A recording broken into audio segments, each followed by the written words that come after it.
Hey, what's going on, everybody? This is Deep Ball, Samuel Akem, Keenan, Curran. We got a very, very special guest, Idaho Vandals quarterback Joshua Wood.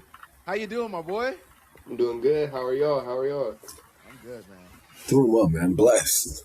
Yeah, absolutely. Blessed, to say the least. Appreciate you for joining us, dog. Yes, sir. Appreciate you for having me. Yeah. Well, first, we'll talk about kind of a little bit of your journey. But before we get to that, how has your first full off season as a Vandal been treating you? It's been great. Being able to be in the lab with those guys, be in the weight room, have a full off season because last year I only came in the summer. So being able to have that first 5 months and go through spring, it's been a blessing and it's been great because those guys haven't really been able to take that next step, and that's what we're trying to do is take that next step and push each other to be the best team that we can be. Absolutely. For those that might be unfamiliar with your path, take us through your football path. Where did you go to high school, and how did you end up at Idaho? So don't miss any steps. Talk about the recruiting process and everything. Not yet. So I went to Graham Cross in high school. Sat behind Dylan Morris for his senior year. And then sophomore year, competition happened between me and a senior, Nate Thomas. He won the job. So I was on JV that year, sophomore year. And then junior year came COVID. That's when I met Keenan over at FSP. You know, hey, FSP Select. They don't know about them days. Boy, they didn't know about Joshua. I said, he's nice. Hey, I was like, this guy's filthy. Hey, yeah. So started out from there, and that's really when the recruitment really started going up. You know, even though Select wasn't, you know, the top team, it didn't matter. It was just come out and play, and then that's really when COVID happened. We had the little COVID games, had a good 5 span of games, being able to go through that. Had like a 5-game touchdown, which kind of put my name out there a little bit more. And then that's when the FSP game happened. Idaho State came right after that FSP game, and then they flooded the gates basically and opened them up. And so that's when Eastern came along, Portland State. They came along in the summer of going into my senior year. And then about 2-3 games into the season, committed to Eastern Washington. And while I was committed there, I was committed the whole season. And then Geico Bowl happened at the end in December. And that game was a blessing. Just being able to be on ESPN, play against you know, top talent, especially in Georgia. Heisman winner. Yeah, Heisman winner. Yeah, Travis Hunter. And shit. Yeah, just being able to play and showcase my skills. And then Fresno State came along. Nevada threw the first offer, and then Fresno State came after, threw that second offer.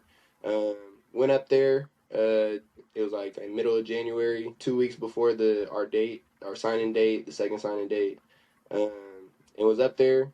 Got to be able to meet Coach Tefford, you know, legendary quarterback guru, head coach, and then with the offense that they had with Kirby Moore, and especially with Pat McCann, who was just at Eastern. He became the new receiver coach at Fresno State, so I was already familiar with him, and you know he was able to get me familiar with the coaching staff, and which made it just an easier process of getting to know that whole coaching staff, and so that's when I flipped my decision, went to Fresno State, and you know from there on, that you know rest is history. Yeah. So my next question off of that is, obviously you're at Idaho now. What led you, because was it Matt Entz coming in that made you want to transfer out, or what led to the transition from going to Fresno State to getting into the transfer portal last year? So, you know, there was just a little more of the behind the scenes that had found out that was happening up there. But just felt like the opportunities wasn't going to be as matched up as it was when hitting the portal. And so that's really where everything kind of settled in and, you know, made the decision. But now I had stayed for Inces for that first spring. I came back once that whole coaching staff left, and then Ince came in. I came back, stayed for that spring, and then that's when I left, middle of the spring. Yeah.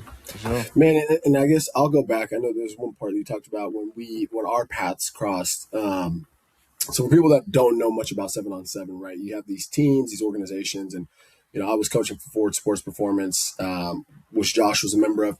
But basically, there was 3 teams, right? I mean, you think you got like our very top team. I think Denzel was on the team, Tobias, Jeremy Bernard, like guys that are now in the NFL. And then you have your second team that was led by like another quarterback. I think it's Cole or another kid, but a lot of good players, right, that are maybe a little bit younger. I think maybe Jason Brown played a little bit on that team, who's at Arizona State. But again, a lot of top kids. Josh came in as like nobody really knew who Josh was, right? They're just like, yeah, I mean, here's this kid. And it was actually, they told me, hey, there's 2 kids. You're going to let them battle it out on this like third team just to kind of see what happens. It's like And a it was probably developmental like, team, huh? what? Like, It's like a yes, that's what they developmental call team, it. huh? Yeah, yeah. And I hate to say that because like there's players on that team that are playing college football a lot, Yeah. actually. Yeah. And bro, it was probably 2 series in that I was like, I can't even play this other kid. Like I can't play this other kid, bro. Like he came in with a cast on one hand and was just throwing dots. And there was actually a kid that played on that team that was nice too, named Junior, who ended up, I think he's like a model, like he like model skateboards and stuff, bro. skateboarder. Yeah. Yeah, like bro, just the most random kid, but he was so good. Such a smooth route runner, bro.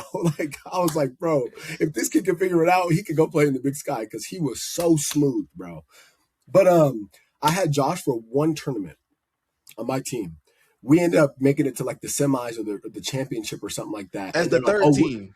as a third As team, and the they're like, third oh, we're not team, going to play yeah. the championship. Like, we're not going to play our 2 teams together Yeah, against yeah, each yeah. other. Because it was their top team and then our team, the third team. The second team didn't make it. Yeah. And they're like, no, we're just going to host the trophy. The We're one just gonna team. We'll hoist take the good trophy. players from the third Yeah, it's team. one Yeah. program, right? And I said, nah, y'all was nervous. Y'all were nervous that I was about to take this third team and we're going to beat you guys.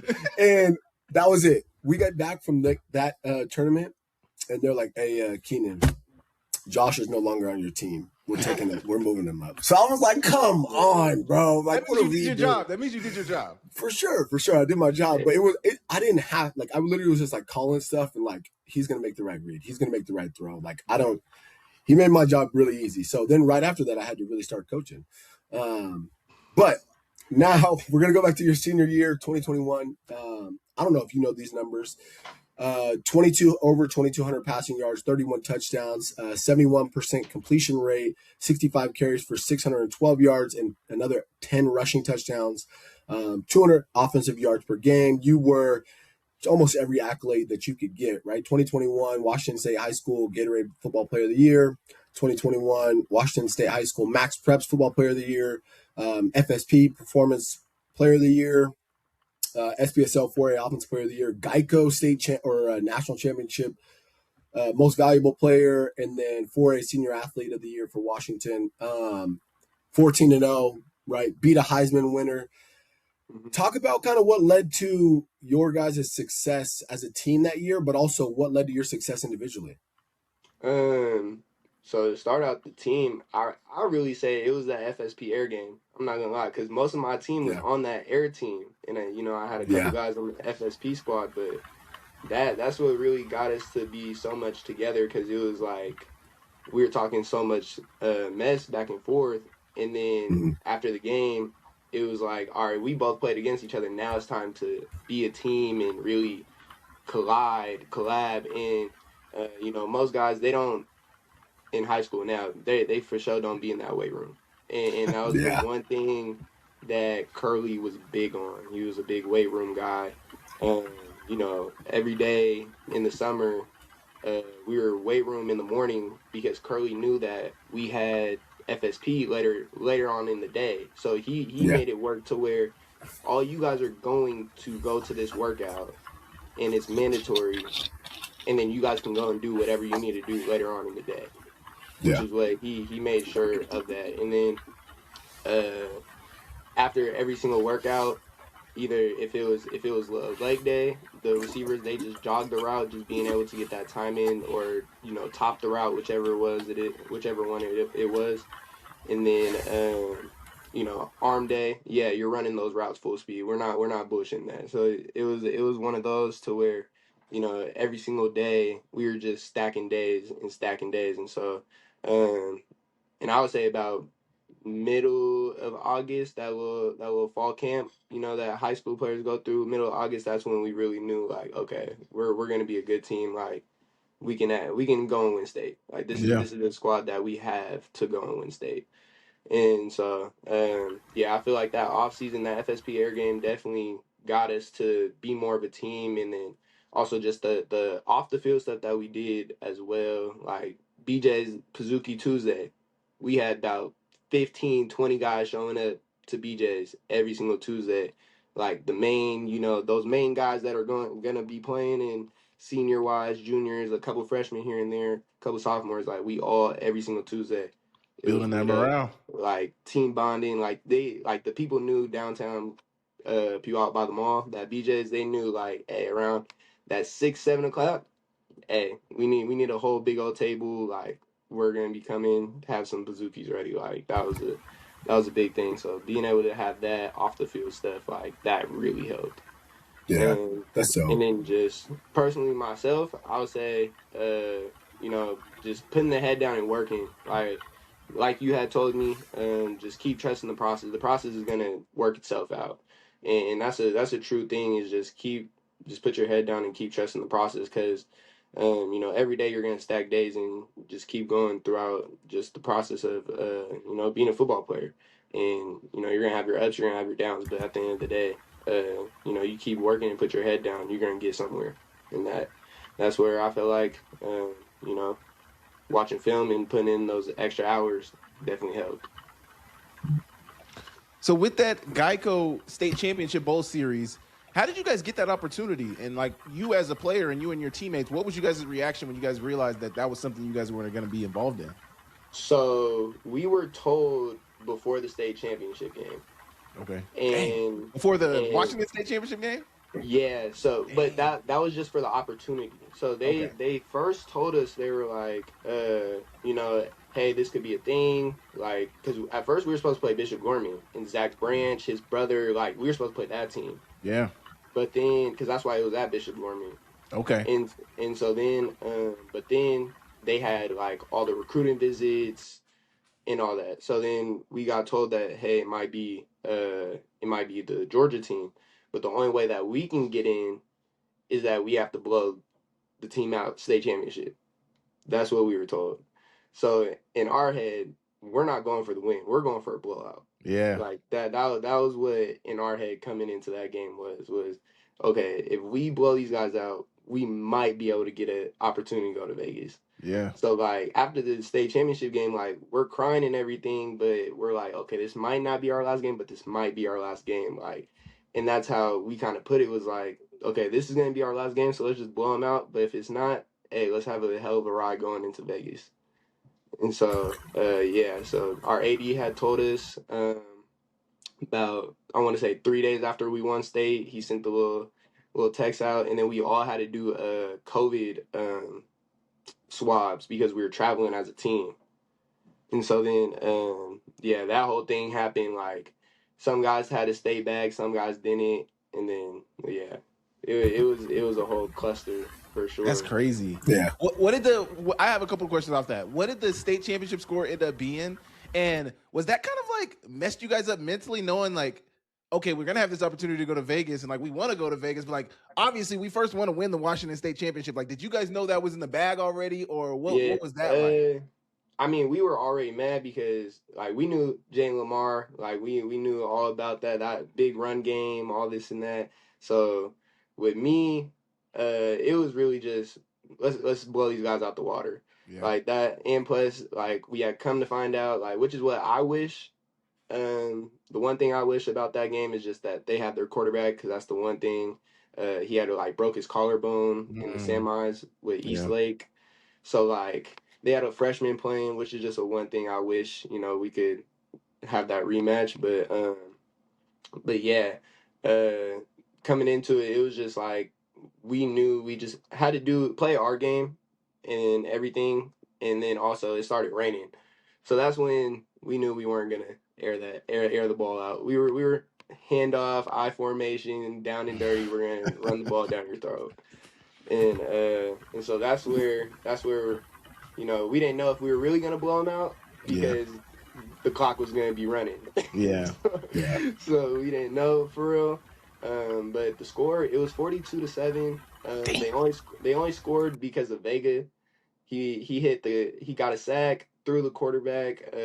Remember it perfectly. Gets the sack, throws him, looks at the sideline, hits the crane celebration. His big ass went up, put the knee up, crane celebration right in front of Curly. Flag comes, we get 15-yard penalty. They get down to like the 10. Curly had cussed him out, talking about you want to be cute for the pictures, all this and that, blah blah blah. And then then they scored, and it was like 14-7. And then after that, it was just a 35-point run from there on. Dang. Yeah. Dang. Man, that was one of the most talented. I mean, you talk about Vega. That was one of the more talented offensive lines that I think maybe the state of Washington has ever seen on one team. Um, do you feel like, and not to move beyond it, but do you feel like you were jaded once you got to college? Like, dang, like it's not always going to be as good as this, bro. Because I mean, you talk about Vega, first rounder, right? I know you had the two guys. Is it The Hill Hunter? Is that their twins. last? Yeah, Yeah. the Hill twins that go to Mhm. Idaho State.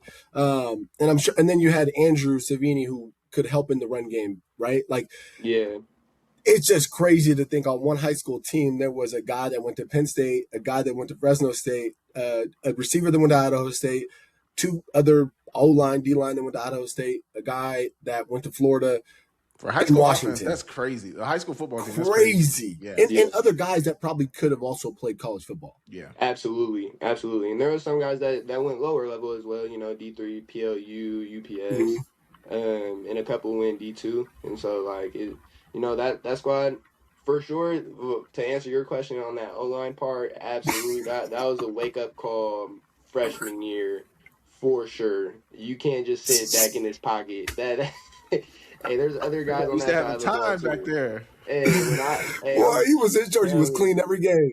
Yes, clean every game. I'm talking about 2 sacks my whole high school career. Dang. Bothell and Curtis, I'll never forget it.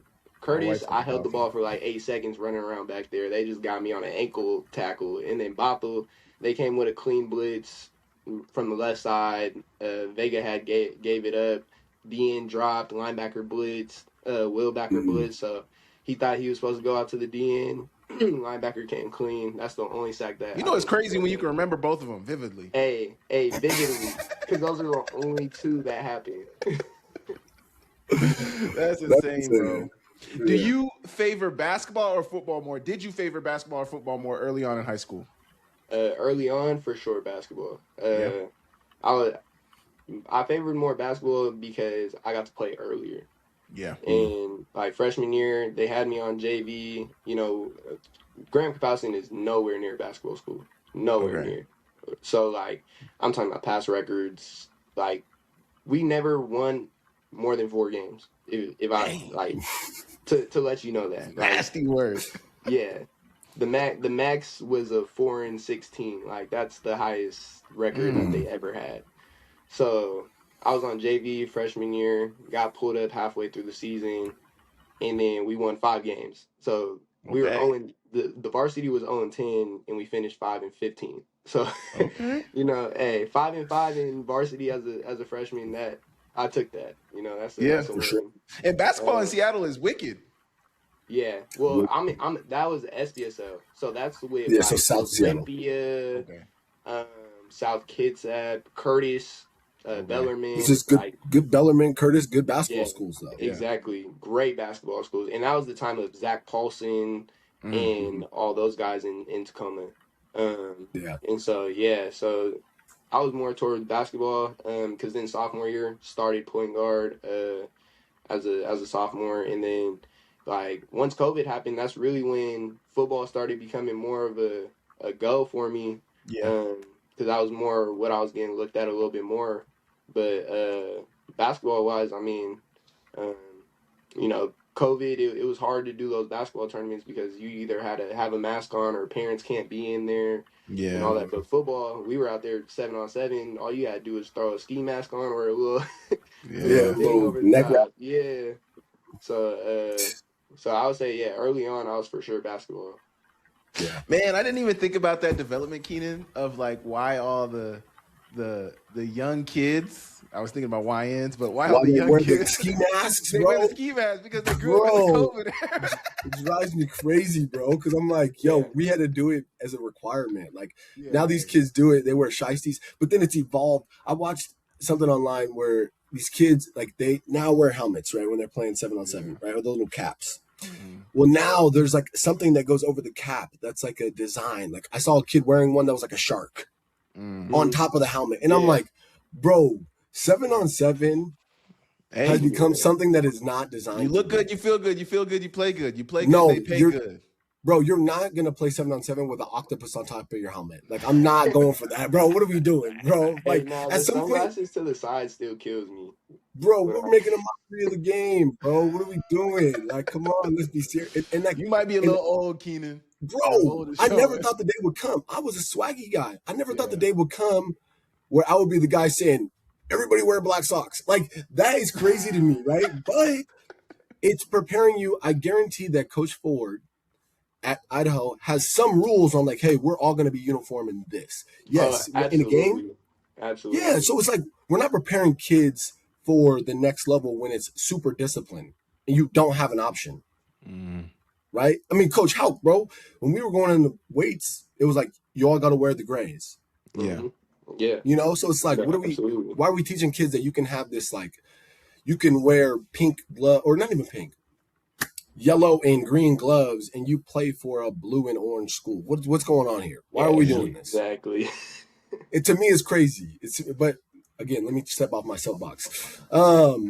What is one game from high school that still stands out to you today? And it could be the Geico one. That was a crazy game. It could be the state championship. Just one game that you're like, yo, this one really stands out, and I remember it very vividly. Stands out very vividly. I would say Sumner at Sumner SPSL championship. First high school game I ever like played in to where I couldn't hear myself for the Would that first have been 5 against Peyton minutes. Wing? Yes. He was hurt. Pey- Was he hurt or No, playing? no, he played. He had just got hurt on his knee. He tried to come back. Jalen Davenport took him out second quarter. Yeah, and then Tough. yeah, that's really when the game kind of started going our way because the defense, their defense wasn't hanging on as much. No, they were built around him. But yeah, but yeah, that game, like that was the first time like I couldn't hear myself for the first like 5 minutes because it was just so damn loud. Like they had that whole section rocking, and they're allowed to have their little fans on the track, so they're behind us chirping too. Because we had gotten the ball, I think like on our own 2 yard line. So they're behind us. We got fans behind us, and we got the stands yelling. So it was like that one. I think I had like 2 rushing touchdowns, 3 passing. Okay. And then yeah, I think we won like 42-28, 42-20, something like that. So that game for sure. I always say this, Sam. Oh Yeah, no, go for it. Keep going. I usually say Geico, but you know that one. The most memorable part of the Geico is really just that last drive that I really take in because like no, the only people that really believed on that sideline was just us, like the starters. Everybody else was like, "Damn, Travis Hunter just caught a screenplay, took it to the crib, 28 seconds left. It's over. It's over. We're not coming back." But hey, but the starters that group like because we have done multiple 2-minute drills with the coaches there in practice and us doing it ourselves. So we knew like that 11 that was there, like we knew okay, Prepared. we can go down and get a field goal. All we need is the field goal. Like if we get it down to the 25, we're good. Yeah. That's what were you gonna dope, say, Keenan? Unrelated to the Geico, I always tell Sam when he's asking me like how I break down schools in Washington, right? I always say that like Sumner very much reminds me of the Montana experience where everybody is kind of, it's a small town, but like they worship football. And you're not always going to have the greatest athletes, but you're going to have a couple, but everybody buys into what we're trying to accomplish. And it's Yeah. their coach is very Seems like their you fans show become- up too. fans Absolutely. show up. They've got a history of success. Yes. They won the state championship this year, and they just run the ball too. They're really hard nosed team. So I always try to say that, and then I always say like Eastern is like Federal Way or some inner city school because it's you got a bunch of athletes, but can you get them to play together? You know what I'm saying? that's a challenge. Yeah. But yeah. One of your former teammates, obviously we talked about him a little bit, was just drafted in the first round of the NFL draft by the Baltimore Ravens, Vega from Penn State. What was it like playing alongside Vega, and when did you know, like, yeah, he's like that? Sophomore. So when I knew he was like that was our freshman year, because Curly had basically our whole team my senior year. We were on the same C team our freshman year. So like after that C team, like because that was his first year playing, was ninth grade.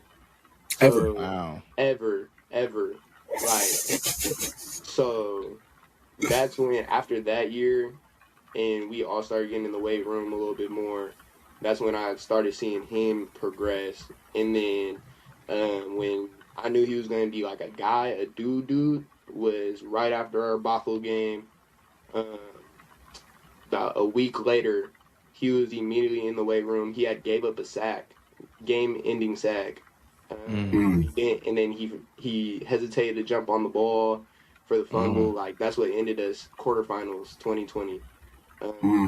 And so like he never forgot that. Like me and him, we had a great talk after that, and like he really locked in and flipped the switch. Like that's what flipped the switch. Like I'm never giving up the sack again. Like Everybody needs that one play or that one moment.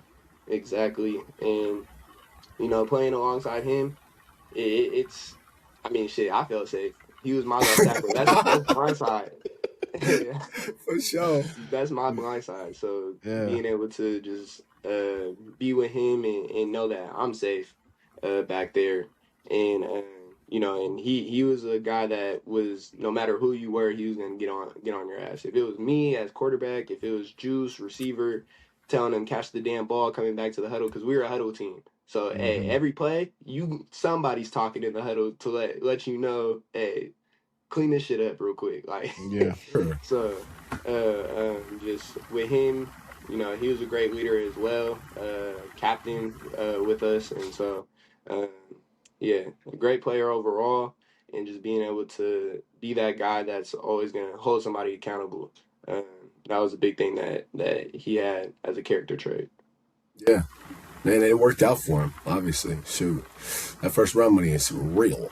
So good for him, dog. When he got that call, I'm talking about that like probably one of the most happiest things that like I've seen in a while. Seen that smile on his face, man. What pick did he go? Was he in 20s? 14. In the teens, I think. Yeah, he's in the teens. Yeah. He should have went to Miami, but we gonna leave that. We gonna leave that be. Bro, and he's gonna be good, man. He is just athletic, moves well, and is a road grader, and just a good person from what you see online. So we had a couple that we kind of already touched on a little bit, so we'll move forward, Sam, to transition. We talked about the recruiting process. Go for it. Go. We talked about the recruiting process already. What factors mattered most to you coming out of high school in choosing that next step, though? Like, what was most important to you in deciding on a school? A school that was gonna develop me, number one, because I knew I wasn't the perfect quarterback. I knew I wasn't, top guy. One, I was gonna be able to develop me mentally and then physically as well. I was scrawny, a little 180, 6'2", 6'3", 180. Yeah, we need to put some weight on that little skinny bones. So that part, how close the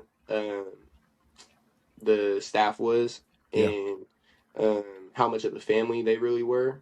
Because being able to be at GK, that staff has been together for 12 years. Yeah. So like, I know what a solid staff, who all likes each other, who don't, how much of a family it is. So being able to just see that, and then head coach and quarterback coach,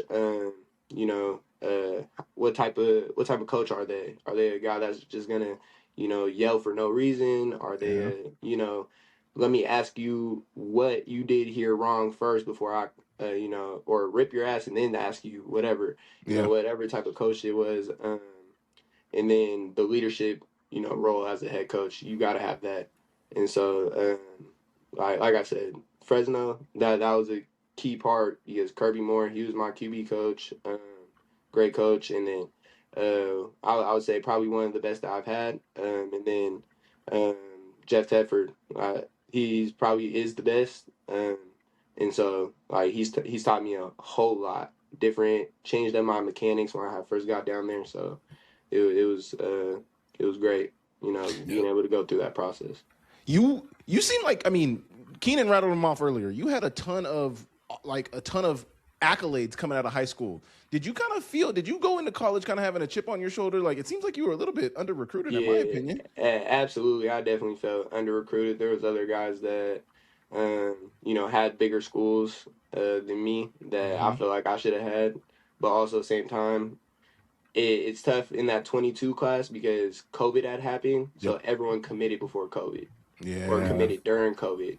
So if you ain't have the offers your sophomore, junior year, they weren't coming. Yeah.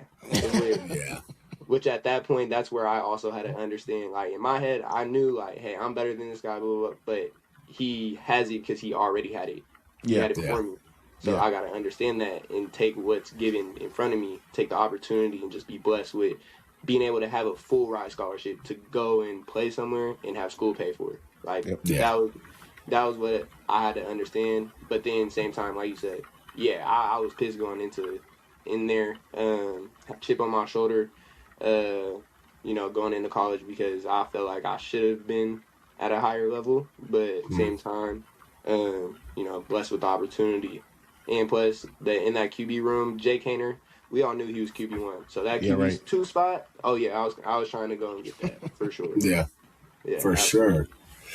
And obviously you played a lot of big time football in high school with, the Geico Bowl and then playing in the league that you playing in the state championship. How did the speed and physicality change when you got to Fresno State? I would say for us in practice at GK, I would say it was almost up to the same speed of how everything is in college. Nice. Playing wise, like I would say the only game that's similar to college was the Geico Bowl. Everything else was more slower. I mean, it's basic coverage. We gonna see a one high shell. It's either cover 3 or man. They switching it up. You know, and there's not as much athletes in high school like that. And so, but yeah, the speed and the physicality for sure. Especially when I was the little wildcat quarterback, it woke me up for sure having to take those hits. Hey, but opportunities come when it's 3rd and 1, and coach is like, hey, I'm gonna give you the ball to run this. Like on a QB power, it's like, okay, I'm ready. I'm going. Yeah, absolutely. This might be the only play I got the whole game. I'm getting that yard. I'm doing my job. For sure.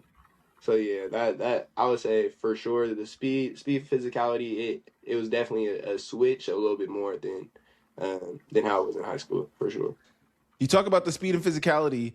You mentioned though in there about the coverages that people were running in high school as opposed to what they're running in college. When did you have a strong understanding of that in high school, or did that greatly accelerate when you got to Fresno State? Talk about that development in your game. Absolutely. So Brandon Gibson and Jeffrey Solomon, I would meet with them every Monday after a game. So they were the ones that really kind of taught me more of how to read the coverages. You guys had B-Gib at GK? Nah, so me and Steve-O would drive all the way to Kent. I would bring my iPad, hook the iPad up to the TV. We're watching the games on Huddle. So I was really getting more of the college experience, getting cussed out. What are you looking at here? Why'd you throw this? Like, getting the treatment of this is how it's going to be in college. Like, bro, you got to understand this is how it will be when you're in the film room with your QB coach after the game. Like, you got to have an answer. Because sometimes, they'd be like, why'd you do this? And I'll be like, and then they're like, that. I don't know. Don't worry. That's not going to cut it. So Yeah. so yeah, they kind of greatly excelled me to a point in high school to where like I knew above average of what a high school quarterback knew. But when it Yeah. came to the different variations of defenses, three cloud, they're Yeah. going cover six, or Hmm. cover nine type of look, or whichever it is. Nickel pushed out. Then what are we looking here? What are you trying to look here for? Um, all that was more in college. I definitely learned all that more in college, um, but yeah, I was blessed to be able to have Brandon Gibson and Jeffrey Solomon with me in high school to be able to push me to have that knowledge above other quarterbacks in high school. Yeah. Yeah. And when do you And feel like? Go Sammy, ahead. you don't know B Gib, but he is like a legend where we're from. Hmm. He played for Washington State for, I want to say 3 or 4 years. Probably could have left after his junior year, but ended up playing maybe 7, 8, maybe even 9 years in the league. Hmm. Play receiver for the Patriots, for the Rams, and he's a super detailed guy, super humble too. But that's why I asked that, because I'm like, that's a cheat code to have someone that has Yeah. played at that level and really knows ball, um, to be able to explain it to you, a little bit more advanced. So with that, Absolutely. in college, then when did you feel like the game kind of slowed down for you in having a strong understanding of, okay, this is what I'm seeing in action in the game right now, and this is where I know I need to go with the ball? When do you feel like that happened for you? The year after I medical, so my going into my third year of college, Hmm. I would say.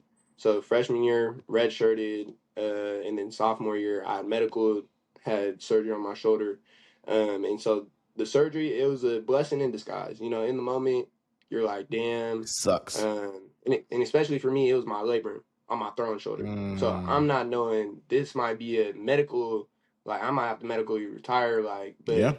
but um, same time throughout the process, I didn't just bullshit everything and just say, okay, my season's done and over. Like, I'm not practicing, I'm not doing nothing. I was locked in and focusing, taking the reps behind the QB, and with the Fresno State staff that was there, they allowed me to, be on the field. Most guys, if you're not playing or you're out for the whole season, you just on the side, you Yeah. doing Yeah. something else, We damn near don't even right? care about you. Yeah, exactly.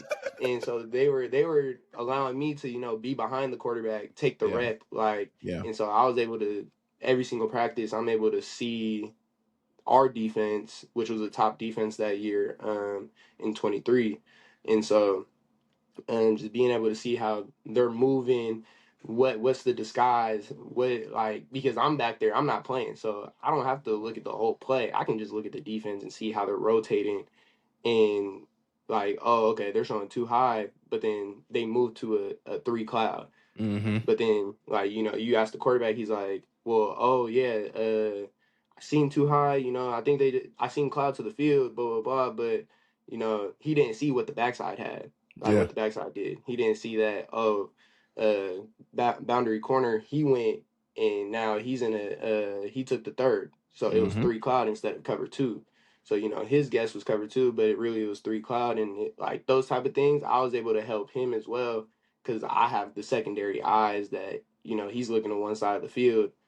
I'm seeing the backside as well. So like I didn't have to go through the play. So being able to see the defense, see how they move and where the rotations are coming from, see that triangle between the nickel and the two safeties, and that's what really slowed the game down for me because that's what basically like pitcher started coming faster Yep. to my head because Hmm. once you see the triangle, nickel's going to either be outside or inside of number two. Yep. He's inside, he's apex. Okay, there's going to be some type of conversion or coverage that's going to happen with cloud maybe to that nickel side. With him being apex inside, something's got to be out there to the flat because there's no way like those type of things. So Yep. picking that up and picking the little things up, that's what I feel like for sure helped me was really being injured to see the bigger picture of all coverages. Yeah. Blessing for sure. Man, it's crazy how many high school kids just don't think pre-snap. right? They just don't even think about it. Like they don't even think about their pre-snap picture and what could happen after the ball is snapped that changes the picture. And that's where people get confused. And, again, a lot of high school teams don't disguise coverage really well or at all.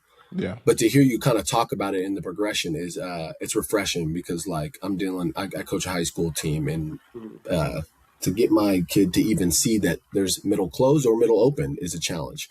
And I'm like, bro, this is simple stuff. This should be elementary. But again, I digress. I don't even remember that stuff being emphasized to my high school court. Obviously, I'm a receiver first, but like, I don't remember that being emphasized to our quarterbacks in high school. I don't remember that be like, I just don't think it's something that is really necessary to play the quarterback position in high school at a high level, at least in some classifications, See, I feel like, and not to knock high school coaches because I think they make things go, but there's a lot of high school coaches that they can't explain that. Yeah. They don't know. They may know what middle open, middle close is, but they just don't know how to explain it to a kid where it makes sense to them. And hey, what coverages can you get when you have two high? Okay, what coverages can you get when you have one high? Yeah. So again, not to knock on high school coaches. But, I didn't even have a strong understanding of that until year 2, year 3 in college, bro. Yeah. Which is, hey, maybe we need to be talking about Broken Arrows high school coaches. Anyways, kind of want to get on this. You talked about it a little bit. You spent 3 years at Fresno State and battled an injury that sidelined you for a year in 2023.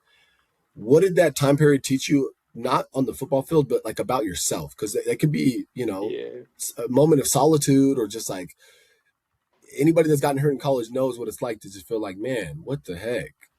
Yeah, so just going through that process, I did go through a little stage of depression that had happened because, you're not on the field for damn near a year, because that spring ball, I wasn't able to play. I wasn't even play in spring ball because I'm trying to learn how to get my throwing mechanics back because that's when I was fully recovered from the surgery, and now we're getting started into learning how to throw. Ready to play, getting and back to relearning being those able to play. Exactly. So like that whole process, because I didn't start throwing until February, spring ball in March. We're not learning the whole throwing mechanics in a month span, and so we're just going through that, and mentally, it was hard, but then the people that were around me, Vega, he was a big one. I'm with my best friend right now. He called me almost every day. So being able, those two definitely helped throughout the process of keeping my head high and understanding like there's still opportunity left. And it was my sophomore year basically. So I still had 4 more years, and that's what was getting put in my head like, hey bro, you still got 4 years, just relax. You ain't trying to hear that though when you in the moment. Exactly, when you in the moment, you're not trying to hear none of that, none of it. It sounds good, but like I want to play right now. Exactly, but when they kept saying it over and over and over again, at a certain point it's just like, okay, hey, bro, you right, like I heard you, like you right. And then but and so then just started finding hobbies as well, going for walks, especially I was in Fresno, so it's sunny every day. Sunset don't go down to like 8:30, so being able to go on those walks and just have that time to the self mentally and be able to get that reset. And so because they had this little hike place, it was probably like 10 minutes away from my apartment. We'd take that little drive, go down there, go for a little walk, and then head back to the crib. And so just being able to have that time to the self definitely helped as well. Did you seek assistance from a therapist, a sports psychologist at all during that time when you may have been feeling down about yourself? No, I talked to a sports psychologist, but it wasn't like about being down, just getting over that mental hump. Brett from Elite Sports Mentality. That's my guy. He for sure helped. Jake Hayner, he had put me on with him. So that was a blessing from him. And so being able to talk with Brett, we had a lot of talks, especially during my recovery coming back from the surgery. And so with Brett being there as well, helping me, get through that mental push from having the mindset of injury to now getting back on the field, like Yep. attack it now instead of sulking. And so that was a big flip switch that he had helped me with. For sure. Wanted to ask about this. Obviously, in 2024, right, post injury, you were a major contributor as a situational kind of change of pace quarterback at Fresno State. During that season, what were your feelings on getting limited reps but producing at a high level when you did get your opportunities? Just and this is where Brett was a big help in it. Just every opportunity you get, do what you can do. There's Mm, nothing you can control the controllables. There's nothing else that you can really like take away. You're not coaching. You're not the one putting yourself out there. They put you out there. You just do your job when the time comes. And yeah, every opportunity that was handed to me, it's what can you do with that opportunity? yeah, And if as much as I wish I could have started that year, it was just like just contribute as much as you can, and especially with all three of my roommates being receivers, so they were able to help me, stay calm when situations happen, and I helped them stay calm when they, how receivers get y'all a little emotional, y'all a little emotional when it comes to that game time. Yeah, So yeah, yeah. I was the one calming them down. So, but yeah, just going through that process, it was a up and down, but then at the same time, it was just like do what you can do, control what you can control, and be the guy when the time comes. Yeah. yeah. Yeah. So Man, then I ain't never met a good receiver that isn't always open. I'll tell you that much. I was just I ain't about to never say met a. we are open. That's why. That's why We're we've been always open, rapping. dog. Hey, I don't care if they got two on me. Throw it back shoulder. So then transition into Idaho. You get your own operation. You're the man. You got expectations on you. Also dealing with a new coach too, though. What was that first year like at Idaho last year? You're the number one guy. Everybody's looking at you. I'm sure a bigger leadership role than you had to take on at Fresno State. Talk about that whole experience. Yeah. So coming into Idaho, everyone thought it was just going to be like a takeover and everything. My first 2 weeks, I really didn't say, much. I Yeah. really let my actions speak for itself Yeah. because I didn't want it to be where, some guys, they come down from a G5 P4 level and they just think they're top dog and want to come in and bully or, just talk and all this and Yeah. that, and it's like you got to earn respect first from the team, from the coaching staff, before you even go out on the field, before you even hit fall camp or Yep. even get to that month of July. That Players first month respect is that much more. exactly, and so that was my case. I really let my actions show more as the leadership role, and especially with the help of we had 6 guys that were coming back that were all 6 years. So, Mm. they had been in the program for 6 years. So, I didn't want to overstep on them either as that leadership role because they've already been there. Yeah. And so, they helped me kind of more push me into that leadership role of, like, hey, we're gonna like we've been here for 6 years, but we're gonna let you like take this Yeah. role, like, because I didn't want to push or step on anybody's toes coming in. And so they basically helped me out more of taking that leadership role than anything because I have a 6 year left guard, or yeah, 6 year left guard. Nate as a party, Yep. first team All Big Sky, Yep. 2 times or 3 times I think. And so with him, he was more the I would say like vocal leader standpoint.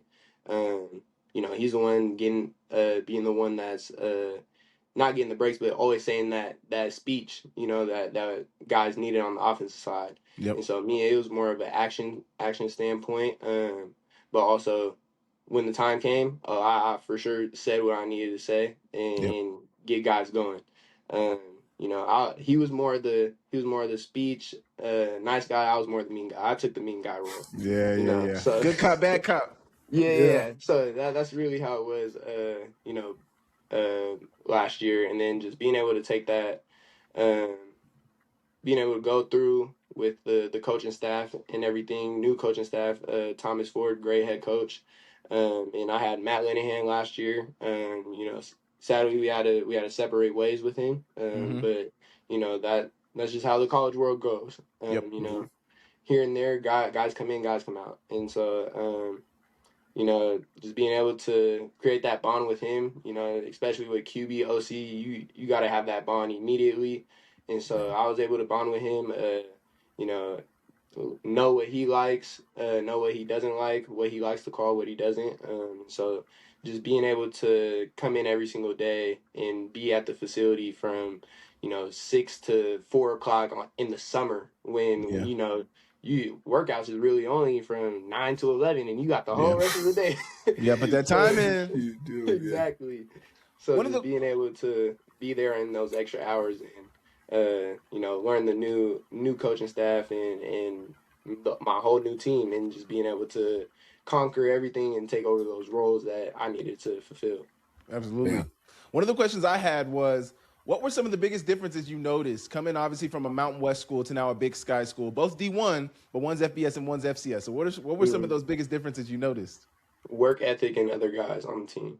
Okay. That was Others, so not the starters. Yeah. So like like I said, workouts 9 to 11 in the summer. Who's coming in 10 minutes before and then leaving right after? Yeah. That was a big thing that me I'm coming from Fresno, so I'm thinking like what's going on, and that was a big thing that I would say that's from last year to this year. I'm not playing that, and so some guys tried to do it this year to where it was like I'm just gonna go workouts and go right back on. No, we're not doing that. That's not happening. And so, but yeah, I would say that was the biggest difference. Is some guys' work ethics. I wouldn't say dramatically a difference, but there's a key, like you can see the difference in guys who's doing the extra work, who's staying an hour after, who's wanting to get throws in with the cues, and stuff Gotta like get that. that timing down. Exactly. And and then who's wanting to actually, summertime you run, but it's like, hey, you can't just top every route. We gotta get the timing down. Like that's a mandatory. And so like that, I would say, yeah, that would be the key difference. And then just also in general, community wise, I feel like Idaho's more community based, family based. Oh yeah. All football, and Fresno it's more city wise.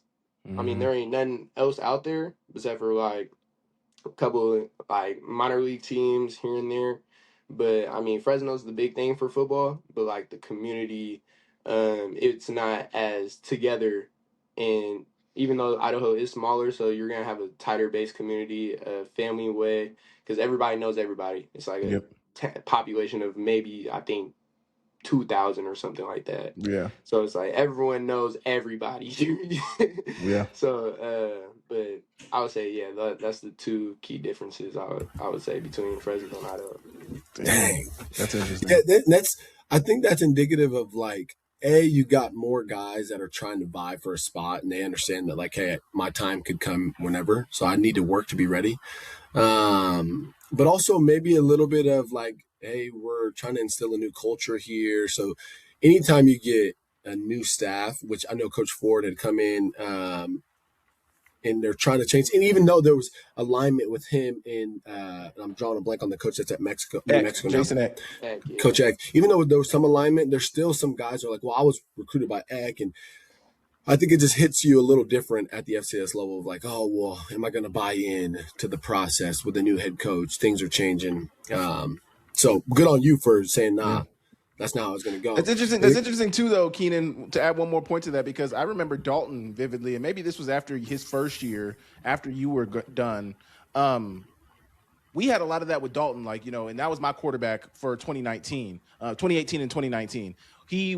I lifted with him, and he pushed me so much, man. Like as a receiver, I think he knew that I was going to be an important piece to what he wanted to do overall as the quarterback. And he started pushing me in the weight room. Hey, throw an extra 10 on there, throw an extra 50, throw an extra 15 pounds on there, like just pushing me in the weight room. And then like he started doing this ab circuit after weights where, you know, Yeah. you get a bunch of the guys together and we're doing 8-minute abs or whatever that looks like. But just like you need somebody in the locker room who's going to be like, nah, like, you know, I see what it's been like, and we're not going to have it be like that anymore. But then also you spoke earlier about how you wanted to show more than you wanted to do. That was one thing that I think Dalton is just a natural leader. He came in, and I remember vividly, you remember this, Keenan, he tried to bring everybody up to the huddle and was like, hey, everybody bring it up. And this is like his first couple of days in weights. Yeah. There were seniors, like you said, there was guys who were already established, who have been all conference guys, who have been like, hey, we've been here. Like, we don't need that right now. Also, it made me look bad because he had missed a couple of days of winter condo to go home. I think,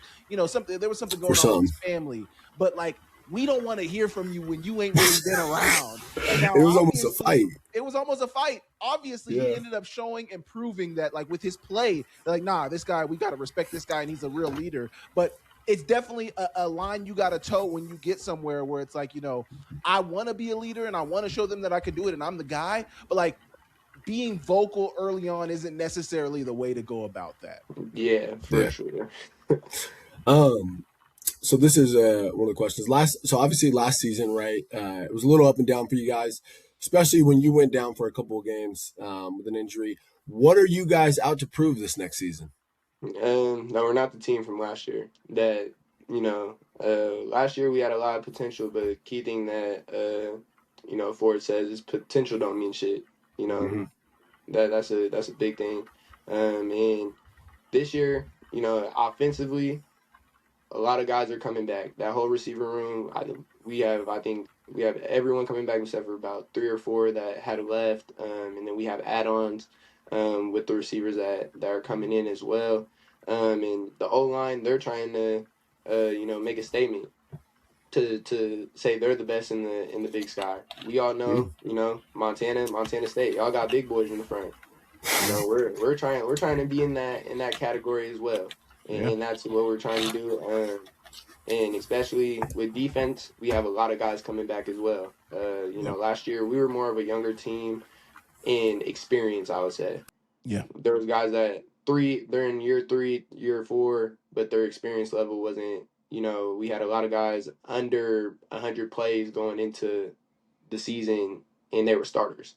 And so it was like that's a key difference between going into the season with guys that have 600 plays of playing and 100 plays of playing. And so, but the statement that we're just trying to make is, you know, we're coming for that national championship. There's nothing else. Big Sky national championship. That's the key goal. That's everything that we want to do. We want to be the first team to bring back a national championship to the SCO. And that's the main thing, main process every single day. But can't do that if you don't take it one day at a time and prepare every single day like you're about to go into a game or like you're preparing for fall camp or, you know, preparing for that national championship. You guys are bringing in new OC Ian Shoemaker for the 2026 season. How was it working with him during the spring, and how is his offense different than what you had in 2025? Or is it different at all? Yeah, I would say it's definitely different. Okay. So 2025, we were more of like a pro style, multiple type of team. Yep. This year, we're still multiple, but more of a run and shoot. Okay. And Shoemaker, that's my guy. I was committed to him coming out of high school because he was at Eastern that year. Okay. With Eric Berrier and all I had those some guys. battles against that boy. Yeah. So yeah, 22. Yeah, he was there at Eastern. So, you know, he's had quarterbacks that are same as my playing style. Yep. And you know, he has been in this game for a long time. Yeah. He's been in the Big Sky. And so you know, his offense has put up a lot of points. A lot of points. And a lot of yards. And so he's got the formula, he's got the details that he goes throughout the day is extremely like over the top, extremely detailed. Everybody's got to know what they're doing, why they're doing it, and and it's all more of reaction as well. So being able to be detailed on your reaction time, you know, if the nickel's outside, we gotta slip inside. But then if he shoots inside, we're slipping outside, and then we gotta restack. Make sure restack, like all the key details. Very detail oriented. Exactly.